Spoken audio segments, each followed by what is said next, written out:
Dennis Prager here. Thanks for listening to the Daily Dennis Prager Podcast.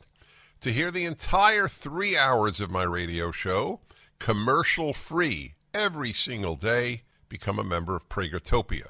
You'll also get access to 15 years' worth of archives, as well as the daily show prep. Subscribe at Pragertopia.com.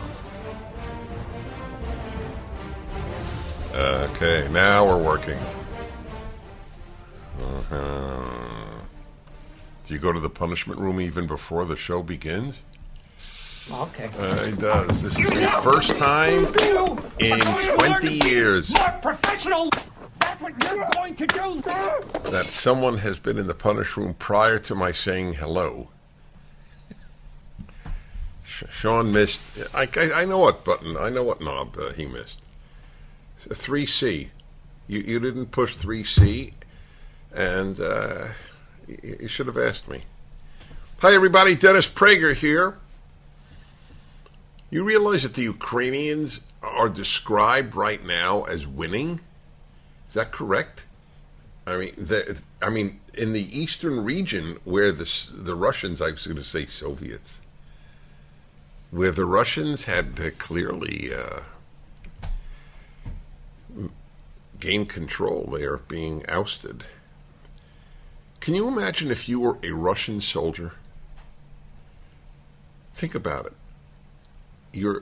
There's a chance that you will be maimed or killed. A serious chance. And exactly what are you fighting for? Was your beloved motherland, the Naroda, the nation, was it attacked?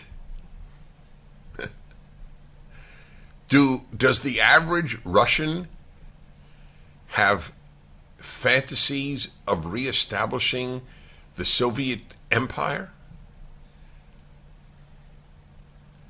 See, when you have a really powerful reason for fighting, you fight. But if you don't, all you want to know is, what am I risking my life for? Ukrainians have a big reason to fight. Their country was attacked. They did nothing. I know there are those who say, well, they flirted with joining NATO. I did not push for Ukraine to join NATO, for the record. But do you not now understand why a country bordering on the Soviet Union, on Russia, would want to join NATO?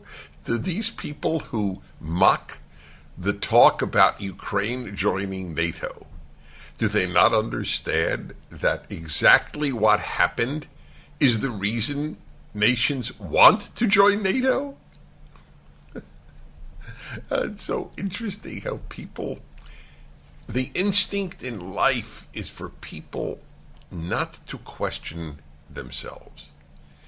But it's a great habit to get into. Gee, what is the weakness in what I just said? Is there one? Is there a rejoinder? So I flirted with danger, the Ukraine government, flirted with danger regarding Putin and Russia by even murmuring thoughts of joining NATO.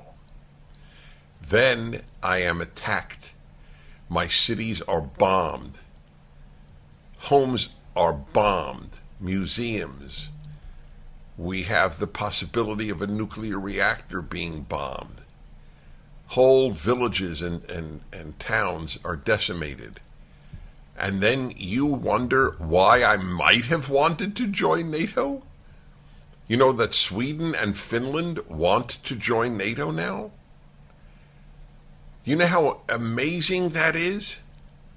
Finland was a verb during the Cold War. We will Finlandize our country meant that the country will be neutral in the Cold War. Sweden was more anti-American than anti-Soviet. And Sweden and Finland want to join NATO? Are they flirting with an invasion too? So, people don't make peace with the fact that there's evil. So they make up make-believe evils, like the right wing in America, like MAGA Republicans. It's a made-up evil. Made up. It's out of whole cloth. In the most despicable speech given in American presidential history. It's amazing. We move on in news cycles. It's just fascinating. Almost anything can happen and people move on in the news cycle.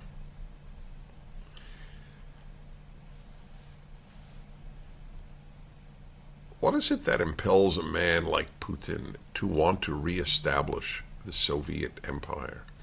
I want you to know something that is never mentioned, and I know you know it. When I say it, you will know it, but it's never mentioned. Nostalgia for the Soviet Union means nostalgia for genocide. Not only genocide, but most of the victims of the mass murder of the Soviet Union were Russians. How could you be nostalgic for the murder of tens of millions of your people? Do you know, to say it is sick is to understate the case. And yet, by the way, according to polls, a majority, that's right, a majority of Russians say that Stalin was the greatest world leader who ever lived. Many of these people probably had a relative murdered by Stalin. When I speak of the broken moral compass that pervades the world, this is as clear an example as could possibly be offered. The good old days under Stalin, when they took away my uncle and worked him to death or tortured him to death. Well, worked to death is a torture to death. The good old days.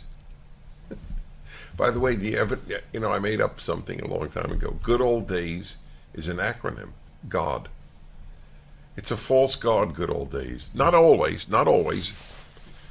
I speak of good old days in America, the days that I grew up with. Obviously, there were bad parts, and they need to be acknowledged. But the innocence that I grew up with as a child, that is now unavailable to most American children, who are taught about oral sex in elementary school,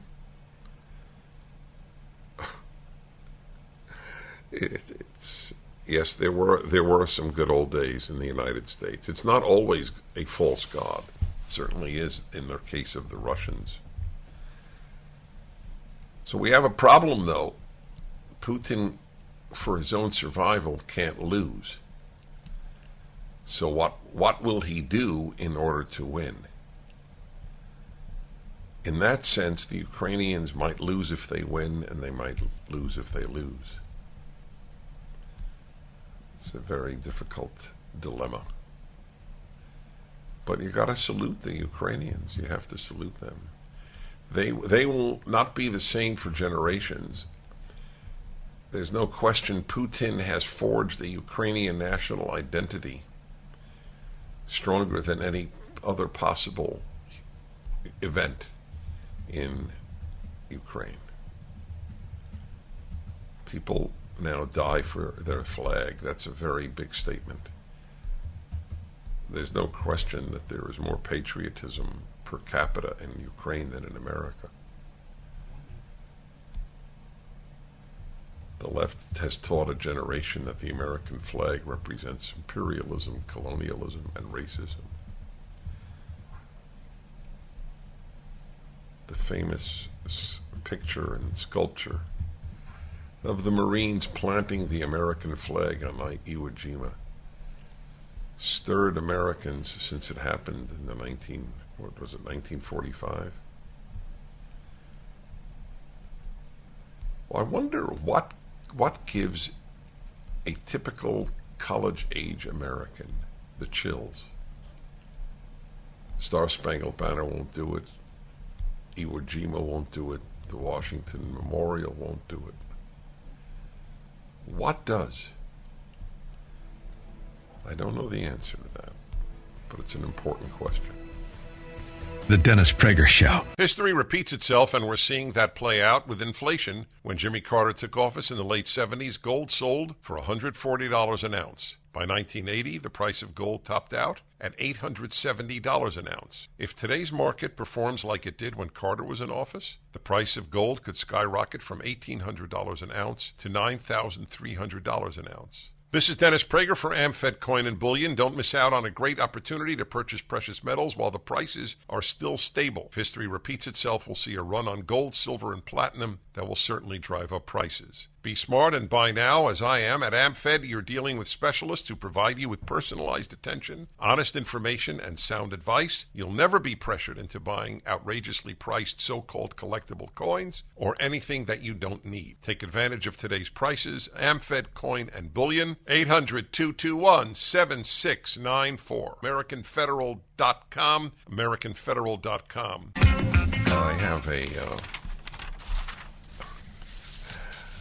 I see a picture in the New York Times Magazine of this past Sunday, 2 days ago.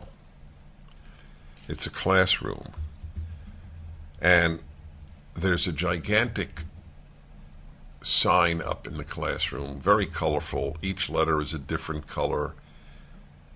It's got a picture of the globe, and, not a picture, not a photo, a paint, a drawing.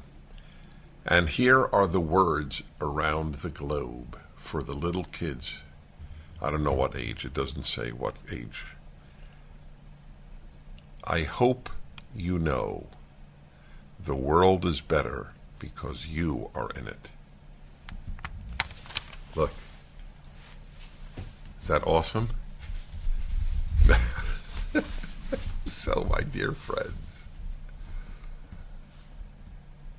I can't think of a stupider sign. Unless your project is to create narcissists. And that is, look, leftism I've always regarded as a form of narcissism. I'm great. I'm terrific. I am not to blame. My parents are to blame. My school is to blame. Racism is to blame. Misogyny is to blame. Homophobia is to blame. I'm terrific. It's all rooted in narcissism. But this is truly a great example. I can't think of a stupider sign. I can think of equally stupid. I hope you know the world is better because you are in it. So I'm thinking, when I was in elementary school, was there an analogous statement? And the answer is no. It would have been, if one were to utilize these words when I grew up, it might have been more like, I hope you know that it's your obligation to leave the world a little bit better. That's very different, isn't it? Then you're better, the world is better because you're in it. What if the kid is an a-hole? Are there no such kids in any class or in that class? Is truly every kid in that class worthy of the spectacular compliment? By the way, in elementary school, the world is better because you're in it? And by the way, if they really believe that, wouldn't they want there to be a radical reduction in abortions? Since the world is better because of everyone who is in it, wouldn't they want more people in it? This is not even a pro-life argument. It's an argument based on this sign. The mere existence of the human makes the world better. God, even I don't believe that. I think the world is made better if you make it better. It isn't made better because you're in it. There are a fair number of people who make the world worse. How about this for another side? Make sure you don't make the world worse. I wonder if anybody looking at this article in the New York Times Magazine will comment on the sign. Oh, it struck me as so pathetic. It's like, it's really a big part of our problem.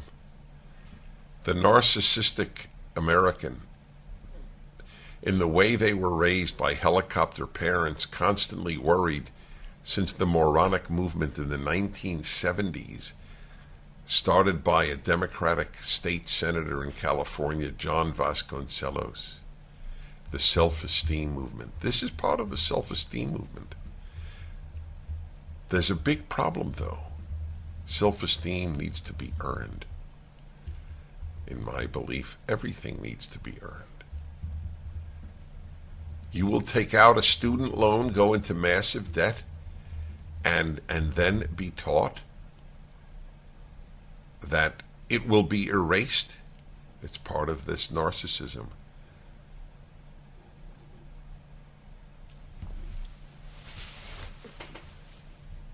The lesson that has not been taught since World War II, so that's a long time ago, that is, let's see, almost 80 years ago.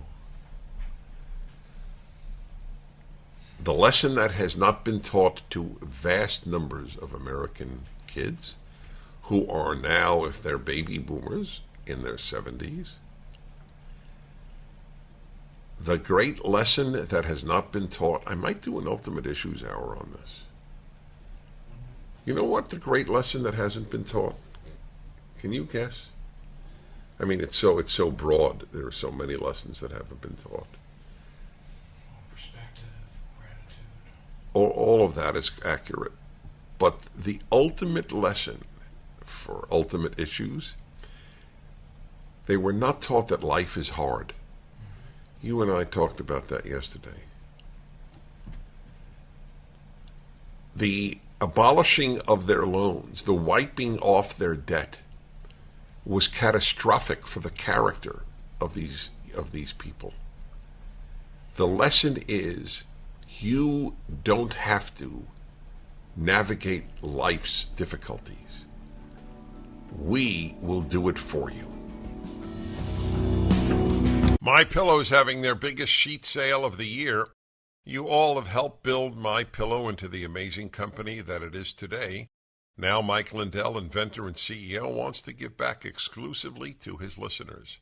The Percale and Giza Dream bedsheet sets are available in a variety of colors and sizes, and they're all on sale for as low as $29.98 with our listener promo code. Order now, because when they're gone, they're gone. The Percale and Giza Dream Sheets are breathable and have a cool, crisp feel. They come with a 10-year warranty and a 60-day money-back guarantee. Don't miss out on this incredible offer. There's a limited supply, so be sure to order now. Call 800-761-6302. Use the promo code Prager. Or go to MyPillow.com, click on the radio listener square, and use the promo code Prager.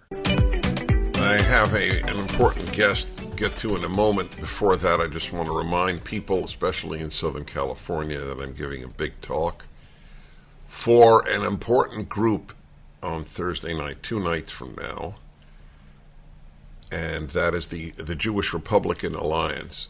Yes, believe it or not, there are Jewish conservatives, and they are a wonderful bunch, and I have a wonderful talk to give to precisely such a group.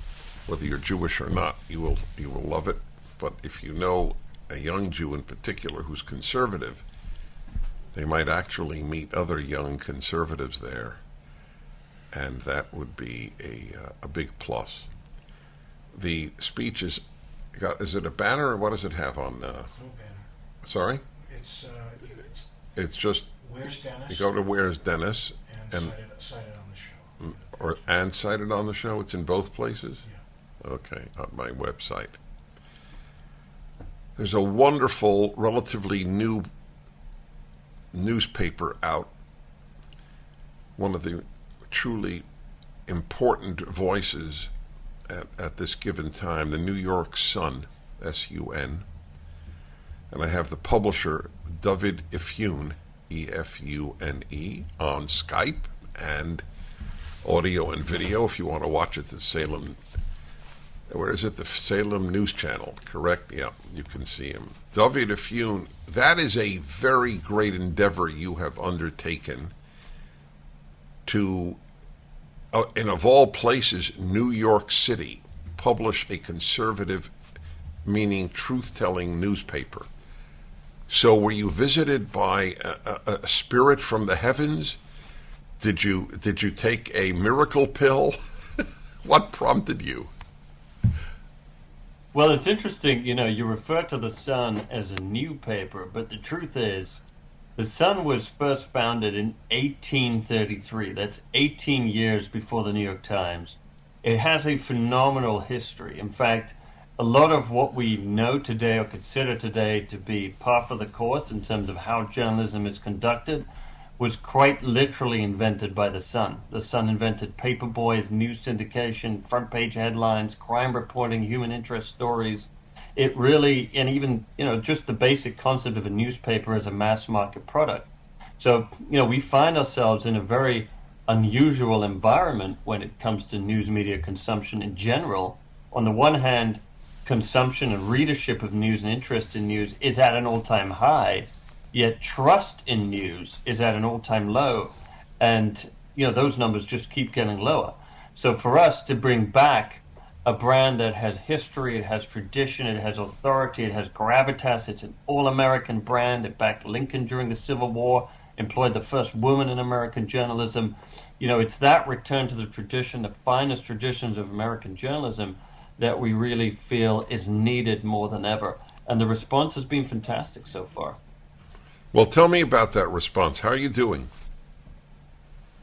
Well, we're live in now the third iteration of the New York Sun, the third coming of the New York Sun, we call it, for a little over 6 months.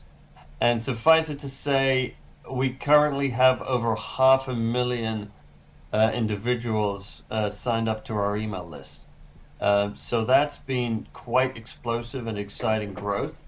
We hope that trajectory will continue. And most importantly, those people who are receiving it and others who aren't yet receiving it have got to become members and subscribe. And that's how we're supported, and that will ensure that we continue to grow well into the future. And where do people go? NewYorkSun.com? NYSun.com. NYSun. We didn't want to force people to spell out the word New York. Uh-huh. You just go to www.nysun.com. You'll see whatever email you click on, whatever article you click on, it will ask you to put in your email. You put your email in and you'll start receiving 2 a day. In the morning, around 7 o'clock, the morning Sun goes out. And then around 5 p.m., the evening Sun goes out. And then we have a weekend edition on Saturdays and a culture edition on Sundays. I want you to know, and of course I want my audience to know, how often we use it on the program, by the way, which is the ultimate compliment, because of course there are so many outlets out there. So the fact that we frequently use the New York Sun is a very big deal. Do you have... Right there. Yeah. I would imagine it is. It's great to hear, and thank you. Well, all right. I'm sure it's not an active charity, though. No, we do it because it's excellent. Attention. Well, that's what I wanted people to know. NYSun.com. David Ifune, we'll talk again, and congratulations and good luck. Thank you, Dennis. Stay in touch. Yes, indeed, will do. NYSun.com. Uncle Tom 2 is the eye-opening documentary everyone in America should see. Dennis Prager here, and Uncle Tom 2 offers a compelling and brave analysis of the true history of Black America. The cultural shift from prosperity, integrity, and faith to its current perceived state of anger, discontent, and victimhood, Uncle Tom 2 offers historical footage, photos, correspondence, and data to reveal the genuine strides of Black America in the 20th century, the deliberate Marxist strategy to create racial tension and replace God with government, the NAACP's sinister agenda, the fall of Black Harlem, the truth behind Black Lives Matter, and the demoralization of America for political power. Don't miss Uncle Tom 2 from executive producer Larry Elder and director Justin Malone, with Brandon Tatum, Vodi Bakum, and Chad O. Jackson. Watch the movie on demand or buy the DVD now at salemnow.com. That's salemnow.com. I either said or wrote last year, in fact, I've done it quite a few times, I suspect, that I believe that there are more race hoaxes of the N-word spelled somewhere, screamed out, nooses hanging to frighten and terrorize blacks. I think there are more hoaxes of that type at universities than there are actual racist events like that. I documented, I don't remember in the column that I wrote, I think I documented about a dozen, just that I know about. I'm not a researcher on the matter. And PolitiFact judged it false, not pants on fire, just false. So I wrote a piece, the PolitiFact is to fact what Pravda was to truth. Pravda means truth. PolitiFact is not interested in truth. It's interested in furthering the cause of leftism, and truth is not a left-wing value. It's as simple as that. It's not a left-wing value. If it doesn't further the leftist cause, that is the question, not is it true. It's true. That's the reason they throw out labels. So if I write, which I did last week, that women in America were disproportionately involved in destroying this country, damaging the country, that's the term I used, that's a better term. They don't ask, is it true? They just say misogyny. See? That's a perfect example. They don't ask ever, is it true? If you believe that what is being done to little children in most public schools today and many private schools, you think it's good, then what I wrote is wrong. Women are disproportionately making America better by teaching kids about fellatio. It's a beautiful thing in elementary school. And so it's a beautiful thing that they're taught that there are non-binary people, and they may be one of them. But if you think that this is damaging in the extreme, then women who are 92% of kindergarten teachers are doing a disproportionate amount of damage. And there are many reasons. One of them is that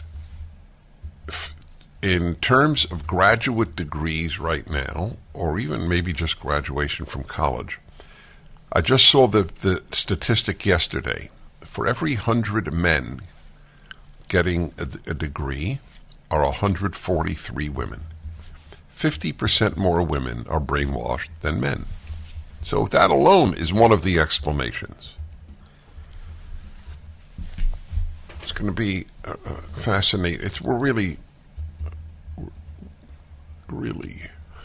experimenting with the human race, the left is, because they found it boring that we had a wonderful country. It's boring. Beethoven is boring. Freedom is boring. Making a business is boring. Changing the world. That's interesting. So there's a new hoax. There are quite a few every year. The latest was at Duke University, which was home to the infamous hoax about the lacrosse team raping a black woman. also a hoax. I want to make clear why I believe there are so many race hoaxes, because there's so little racism.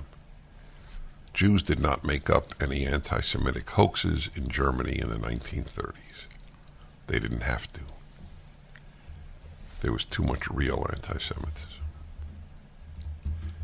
We make them up here because there's so little racism.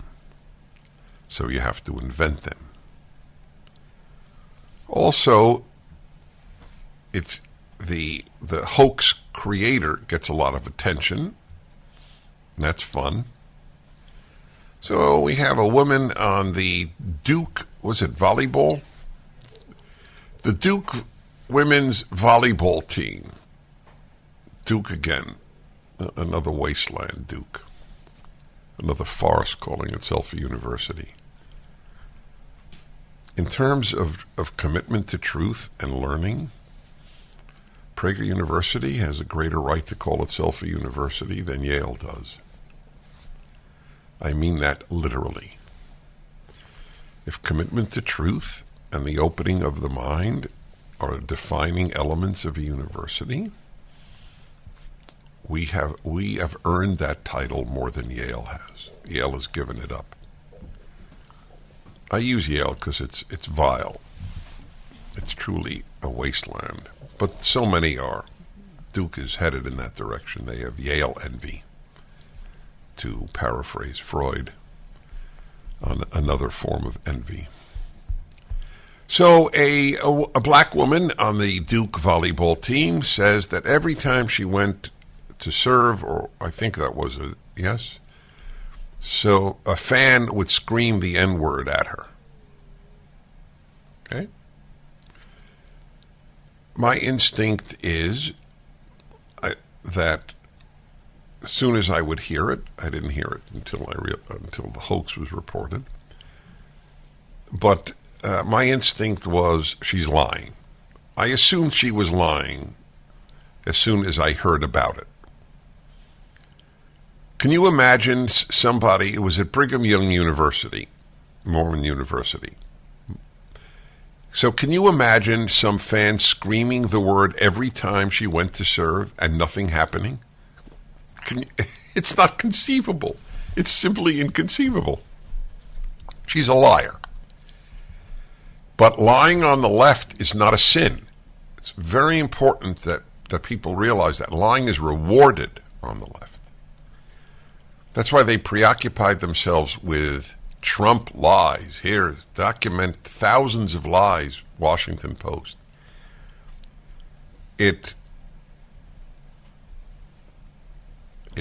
What is the word? Channels the mind in directions away from the world of the lie that has always characterized the left since Lenin. Okay, so she says this, and I want you to hear how the sheep, the left-wing sheep, which is redundant. All leftists are sheep, not all liberals. Liberals are weak, but they're not necessarily sheep. But all the left-wing sheep on the media, this is how they reported with zero evidence. Zero evidence. This is how they reported the claim by the Duke girl. A Duke volleyball player is speaking out after she and other black teammates were called racist slurs and threatened during a match against Brigham Young University on Friday. A volleyball match between Duke and Brigham Young University turned ugly after one Duke player was heckled with racist slurs. Racist slurs hurled at a Duke volleyball player during a match at Brigham Young. It's not just the abhorrent racist attacks that Rachel Richardson and her fellow African-American volleyball players endured. Richardson was not only called the N-word every time she served during a game against BYU, she was threatened, and she said she was made to feel unsafe in a crowded gym. So here's my question. I used to be on Don Lemon somewhat frequently. And I would like to ask Don, when you said that, if we were to put you on a lie detector, would you have passed the test if the question that you had to answer was, do you believe what she said to be true? About 6 months ago, I would have said, I don't know. I, Dennis. I have now come to believe that left-wing liars often believe their lies. That he might have passed the test. Which, by the way, I find actually scarier. If you know you're lying, there is hope. If you don't know you're lying, there is no hope. Now, why did I assume she was lying? And he assumed, not only assumed, reported it as true. Well, reported what she said, to be precise. Why? There are answers. The Dennis Prager Show. Hi, Dennis Prager here. So I just played for you I guess all of those hosts were CNN, which doesn't speak well for CNN, but it's irrelevant. ESPN, of course, did the same thing. Another group that has completely disgraced itself, sports writers. They were the panic mongers for the Washington Redskins to change their name. They were big ones on having BLM tattooed on the pitcher's mound. Yeah, remember that? Amazing how people forget. You know why people forget? They want to forget, and I don't blame them. Because you want to enjoy baseball and football and basketball. Hockey wasn't tainted as much. You want to enjoy the sports, so you forget the damage that they did to the country in all those sports. The cowards at the head of Major League Baseball, the NFL, and the NBA. You can attack America, but you can't attack China. That is the great Talmudic phrase, those who are kind to the cruel be cruel to the kind. The left is kind to China and cruel to America. It's perfect. Every generation seems to fight the same battles. Isn't that true? I mean, if that was written 2,000 years ago, 1,800 years ago in the Talmud, I think there was a certain... You know why there's a repetition in every generation? Because human nature doesn't change. That's why I consider the Bible eternal. It's not rooted in any specific... Well, it is in two specific events, at least the Old Testament, creation and Exodus, and of course the New Testament in crucifixion and resurrection in addition. But otherwise, it's rooted in human nature. That doesn't change. John Hinderaker at Powerline reports, as far as I can tell, no one has apologized for the Duke lie. The godmother, who's a white hater, I mean, they have her tweets. The godmother of the goddaughter, who was reportedly the recipient of the N-word screamed at her every time she served, a gigantic lie, a pure 100% lie, to the best of our human ability to know what is true and what is not true. And this woman hates whites, the godmother. But of course, you're taught in every university in this country, except perhaps Hillsdale and a few others, as I was taught this at Columbia in the 70s. Blacks cannot be racist. It was one of the pieces of drivel that led me away from the left. It's a line of such colossal moral idiocy that how can you take the person who says that seriously? A black cannot be a racist. Is that comment not racist? Not to mention absurd? Anyway, a white-hating godmother made up the lie. It was reported, as you heard, in that montage developed at Fox News of CNN reporters. John Hinderaker, as far as I can tell, no one has apologized. Did anybody apologize, by the way? BYU might have. They apologized for the initial incident. They have apologized. They have nothing to apologize for. Well, they went along with it. Yeah, but they investigated, to their credit. BYU investigated and found it didn't happen. Duke didn't apologize, nor the South Carolina coach. Do you know what the South Carolina coach of the women's volleyball team? No, it was South Carolina's basketball. Oh, that was basketball? They canceled a game against BYU in basketball because allegedly at BYU someone used the N-word at a volleyball game. Oh, I gotta. Let's invite the South Carolina coach onto the show. Folks, it is more likely that it will snow on the equator than that woman would come on my radio show. But it would be fun to invite her. What a fool. What a fool. This collective punishment is amazing. Even if it were true, let us say one fan screamed the N-word. So you will not play BYU in sports? The entire university is guilty? What a sick human being. What a despicable person the coach of the South Carolina women's basketball team is. I got a lot of South Carolina listeners. Make your voice heard. Say, until she apologizes or South Carolina fires her, you will have nothing to do with South Carolina basketball. This is not a matter of a wayward fan. This is the coach. The University of South Carolina, is that what it is? Is that the University of South Carolina? Okay.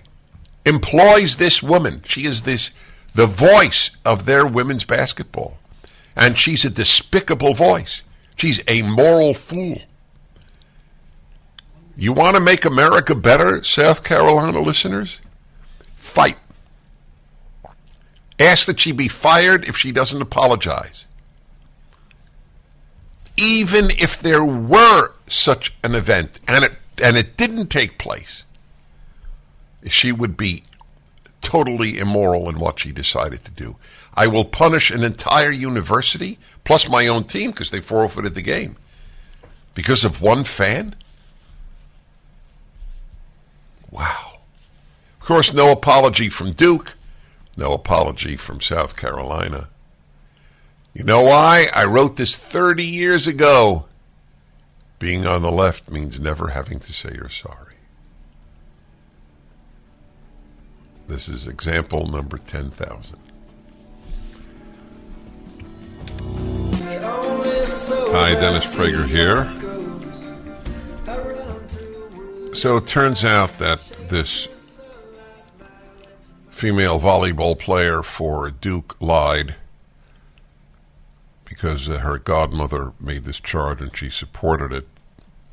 The godmother is a black racist. And she supported it. It turned out to be untrue. Another race hoax. They happen regularly on campuses in this country, and they're always backed by the administration because you cannot be a college president or a dean if you're not a coward. It's actually part of the application process. Give us examples of your cowardice so that we may consider you to be a college president. So listen to what Duke University, which is another disgrace to the word university, it was standing behind its players in response. This is from the New York Sun, which I just had the publisher on last hour.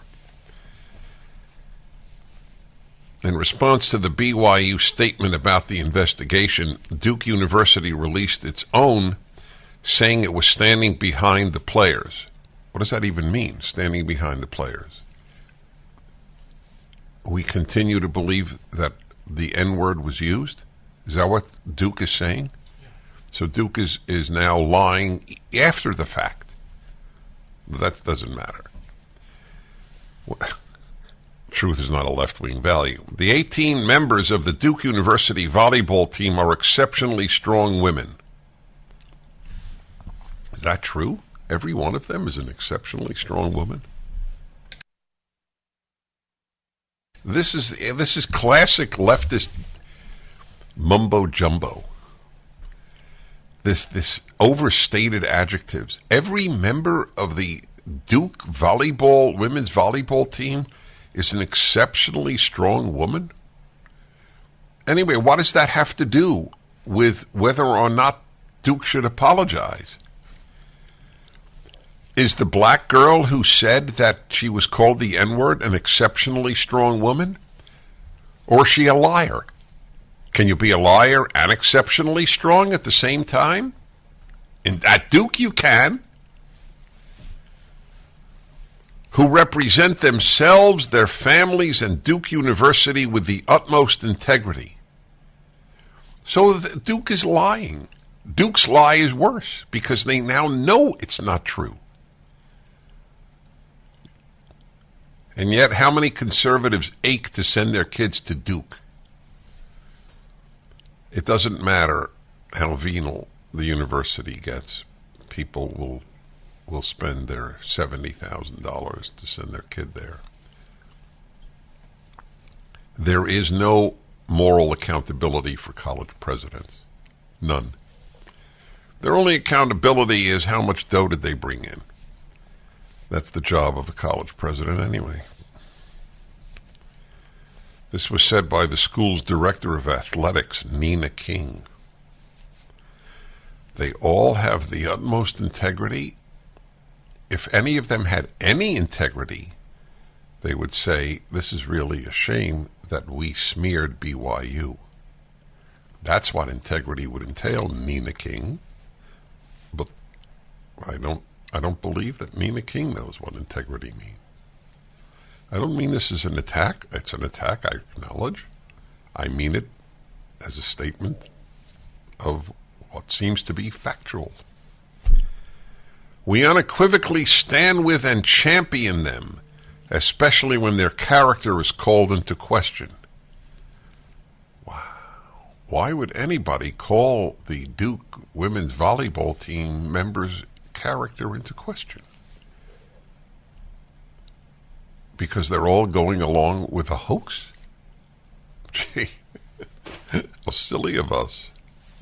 Duke Athletics believes in respect, equality, and inclusiveness, and we do not tolerate hate and bias. That is true. They do believe in equality. I don't know about respect, equality, and inclusiveness. That's true. They don't believe in truth. That's correct. The words are very revealing. That's what they believe in, equality and inclusiveness. But what does that even mean? So you're permitted to lie if you're black? That's what it means. Duke University says you can lie if you're black. Think if a white player had said that they were called racial names by some black fan, they would have the same response? My dear friends, that is like asking, is it cold at the South Pole? We all know the answer. The South Carolina women's basketball coach is named Dawn Staley. She has not apologized to BYU or to the country for her support of a race hoax, because she doesn't have to. You think the University of South Carolina is going to ask her to? She canceled games. She punished all of BYU and her own players for what one fan allegedly said but never said. With all the video and everything, 50 people were interviewed. Wouldn't you think other blacks would have heard it too? By the way, you think that there is any place in the United States at a basketball game where somebody could repeatedly yell out the N-word and whites not object? It's inconceivable. let alone not report it, cover it up?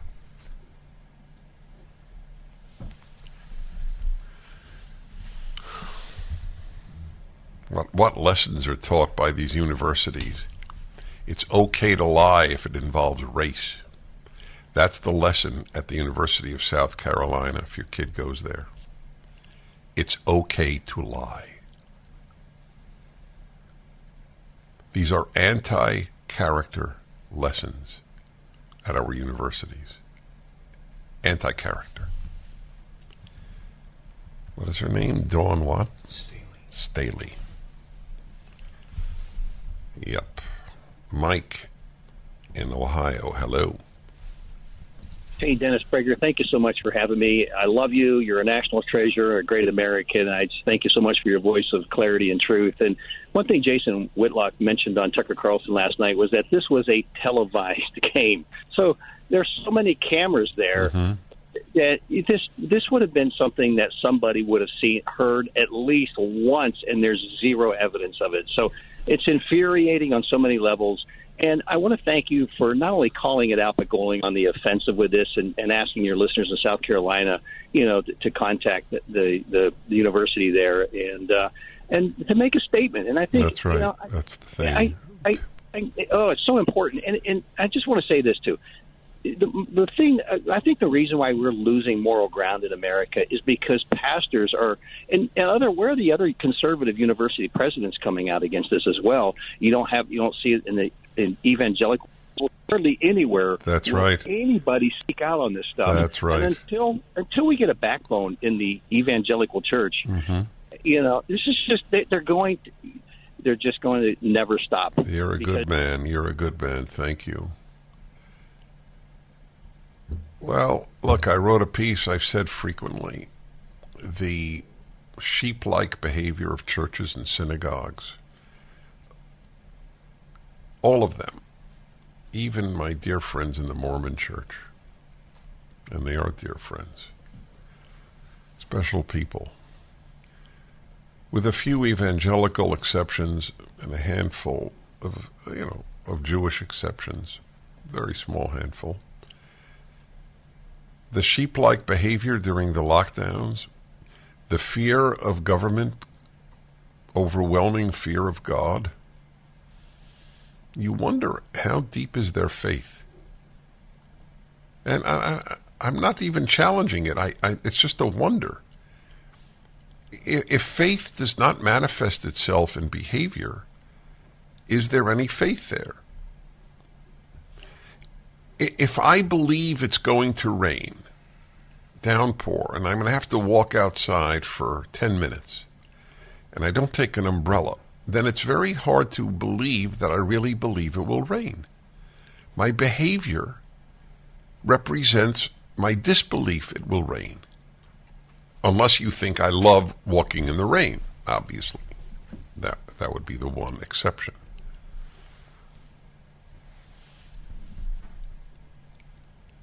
If there's no outcry in a state like South Carolina, we're not talking New York or Oregon, South Carolina, and they shut up, whether it's church leaders or political leaders, what this women's basketball team coach did with the support of the university, a bet, a lie, a race hoax. We're okay with teaching lying is okay if it's done by a black. That's the lesson. Blacks can lie. Okay? That's the lesson. Dawn Staley, that's the lesson she is offering. Not only that, but we believe in collective punishment. Even if it were true, what this Dawn Staley did is disgusting. We won't play against BYU because one fan yelled a word, which he never yelled, by the way. They've apologized to the fan at BYU. You can lie if you're black. That is the lesson of Dawn Staley and the University of South Carolina and Duke University. Duke University stands by the integrity of its athletes. Do you know how racist that is? I don't mean anti-white racist, anti-black racist. To tell a group of people that we expect morally less from you than from others? Do you know how damaging that is? That's why there are more and more black conservatives. They're sick of the left's view of them as moral inferiors. Whites can't lie, Asians can't lie, Hispanics can't lie, blacks can lie. In fact, you're rewarded if you do. See my column from, 6 months ago? PolitiFact is to fact what Pravda is to truth. I list about a dozen race hoaxes. This is an important subject, obviously.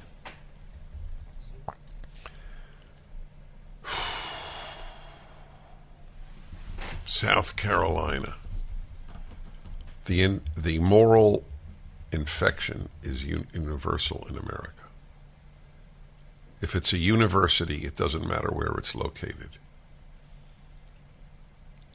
It's morally defective. Major way. Thank you for the Grand Canyon, and good luck with the apocalypse. Thank you for the Grand Canyon. That's a good one. Hello, everybody. Dennis Prager here. Third Hour Tuesday is the Ultimate Issues Hour.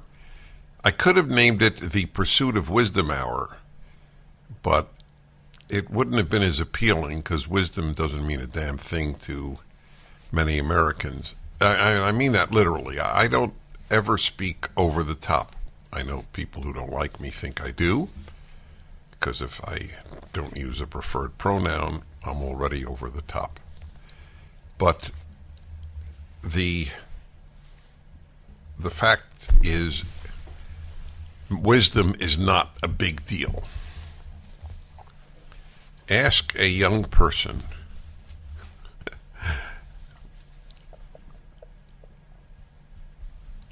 do you value wisdom? And he won't know what you're talking about. He or she, the two pronouns that I believe in, he or she will not believe you. Or not believe you, not understand you. Anyway, that's what this program, this third hour of my program is about. Big issues of life. I don't know what impelled or compelled this subject.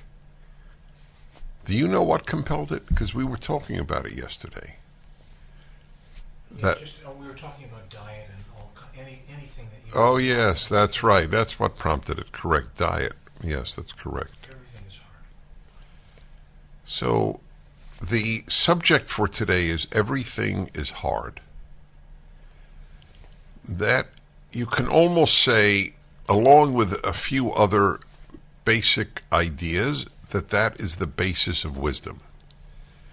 When you know that everything is hard, you are far better equipped to deal with life, far better equipped to have a good life, far better equipped to be happy. After World War II, the colossal error of the World War II generation, they had one overriding intention, and that was to make life easy for their children, since they had it so hard between World War II and the Depression. It is understandable, however, for the record, every stupid idea is understandable.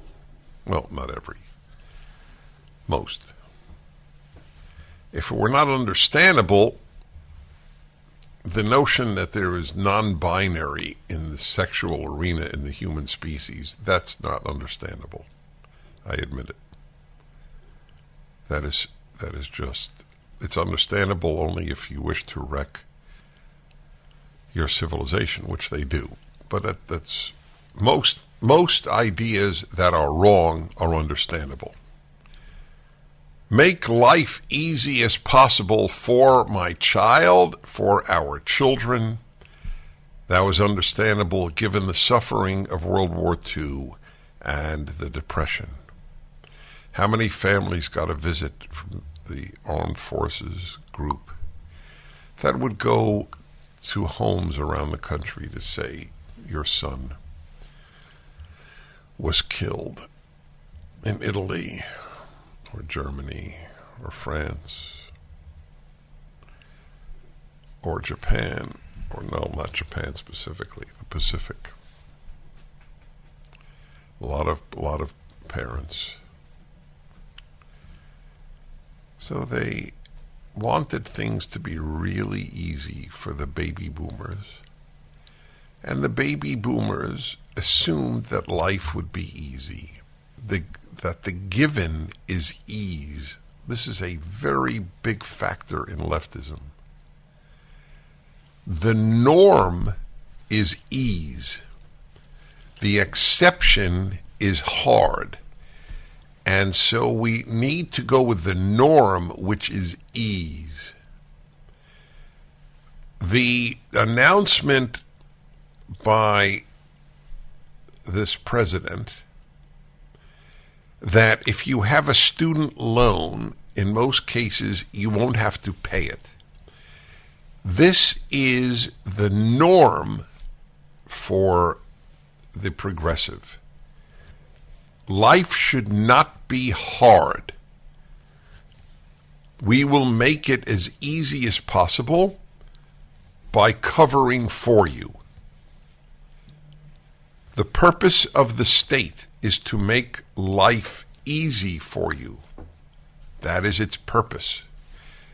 The purpose is not what it was founded to be, to ensure your freedom. And beyond that, the government should have almost no role in your life. It is now to ensure an easy life. So that an easy life has become the norm. What prompted our discussion, that is the living martyr and myself, on this issue, was food, as it happens. So, as I have mentioned on a few occasions, not many, I fast every day, do intermittent fasting for health reasons. It has not had a particular impact on my weight, but I believe it's a healthy thing to do, and I find it not particularly difficult. If you get headaches or can't sleep or whatever, you shouldn't do it. But otherwise, I think it's a good thing, and it's not easy, but it goes under the label of more hard than easy, if you will. But this was specifically about sweets and how difficult it is to say no to dessert. And that's when we said, look, it's hard. Everything is hard. It's hard to write a book. It's hard to go to work every day. It's hard to do almost anything that is right. And that is not taught. This lesson has not been taught to the younger generations of the last 3 generations. Everything is hard. That is the built-in nature of life. 1-8-Prager-776. I bet a lot of you believe that life is hard, and we're raised to believe that, because a lot of you are conservative. I think conservatives understand that life is hard better than people on the left, who assume that if it is hard, it is somebody's fault. Whether it is a racist or a sexist or a homophobe or a xenophobe, it's somebody's fault if it's hard. It's not built into life, but it is. That is part of the fat acceptance group. It's hard for not everyone, but for many, to be relatively slim, or at least not particularly fat. Therefore, we will announce not life is hard, but rather we are going to feature you in Sports Illustrated just like anybody else. It's our announcement that you shouldn't have to face the fact that life is hard and you're just terrific the way you look. And I'm not a thin person, and I'm saying this because I don't abandon truth in self-interest. 1-8-PRAGER-776. Did you raise your kids to know that life is hard? Or did you try to make it as easy as possible? If it's the latter, you're probably getting punished for it. I'm sorry to say. You meant well, but that doesn't mean a damn thing. The Dennis Prager Show. This is the Ultimate Issues Hour, or as they'd say in Britain, issues. I'm Dennis Prager. It's the Ultimate Issues Hour, as I said. And this one is, the key to wisdom is to understand that life is hard. And here's an irony. Once you understand that, life gets easier. And if you don't know that life is hard, life is harder.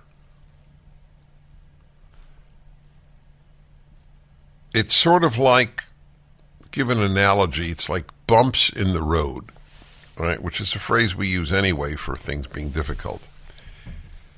So if you know that a certain street has bumps, you are far better prepared to navigate that street without pain than if you don't know there are bumps. Correct? It's a perfect analogy. Constant bumps. Parents wanted to, for 2 or 3 generations now, they have wanted to raise kids in a world to believe there are no bumps.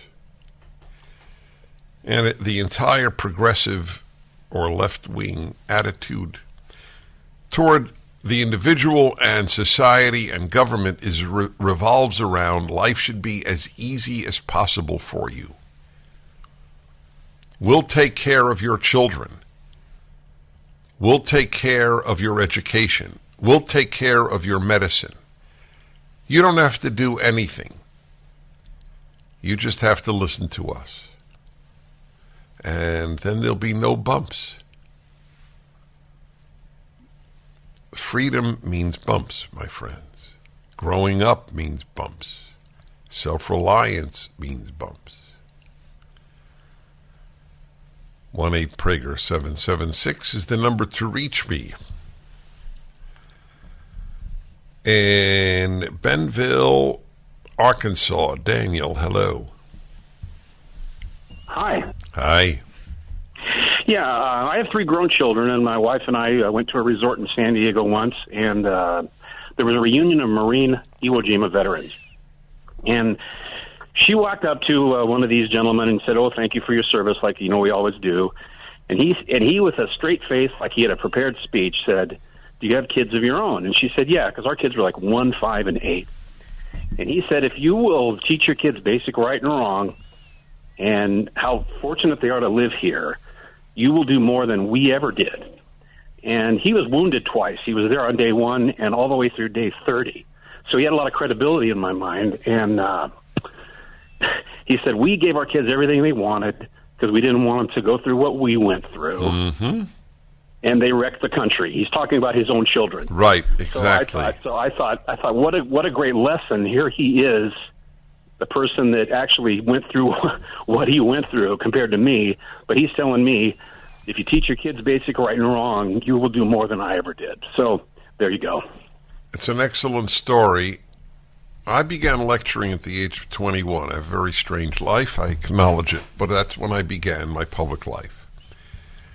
And I was speaking about social issues by my mid-20s, and I remember speaking about this and looking at these people in the audience, all of whom were older than me, nearly all of whom, and many of whom could have been my parents in terms of chronology.